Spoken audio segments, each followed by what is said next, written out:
కావాల్సిన సామాను అండి ఇదంతాను. ఉల్లిపాయలు, పుదీనా, పచ్చిమిరకాయలు,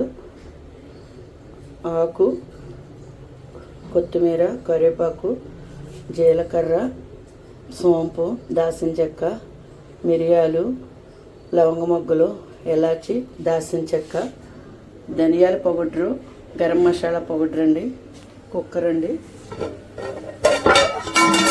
ఇదేమో బాయిల్ స్టీమ్ ఇస్తున్న చికెన్ అండి. ఇందులో మసాలాలన్నీ వేసి స్టీమ్ ఇస్తున్నానండి. ఇది 2 నిమిషాలు మగ్గిన తర్వాత ఇప్పుడు బిర్యానీ స్టార్ట్ చేస్తానండి. నూనె వేడెక్కిందండి.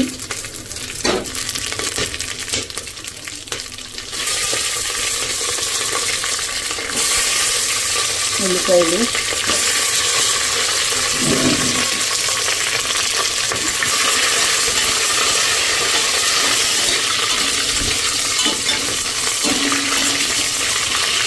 గరం మసాలా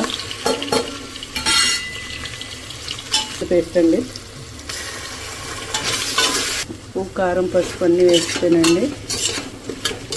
2 నిమిషాలు మగ్గిన తర్వాత వాటర్ పోసుకుందామండి.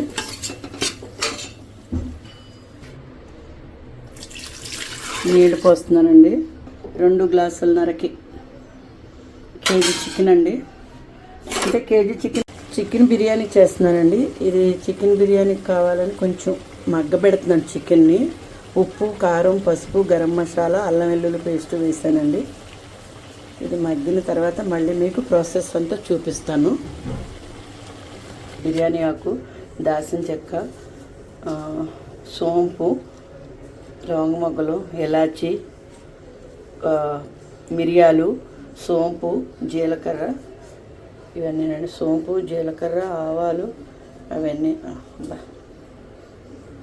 ఇలా ఉడుకుతుండగా చికెన్ వేస్తున్నానండి.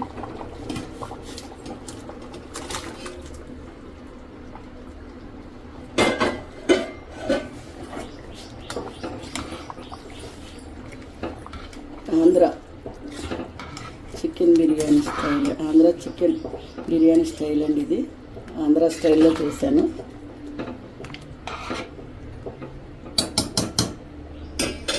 ఇప్పుడు ఇలా మగ్గిన తర్వాత 2 నిమిషాలు మగ్గనిద్దాం. ప్లేట్ మూత పెట్టి ఉడికిన తర్వాత మూత పెట్టేస్తాను. స్లో పెట్టేసాను, మగ్గుతుందండి అది. చికెన్ బిర్యానీ రెడీ అండి. కొద్దిగా కొత్తిమీర అది వేసుకుని సర్వ్ చేసుకోవడమేనండి. Andhra chicken biryani ready.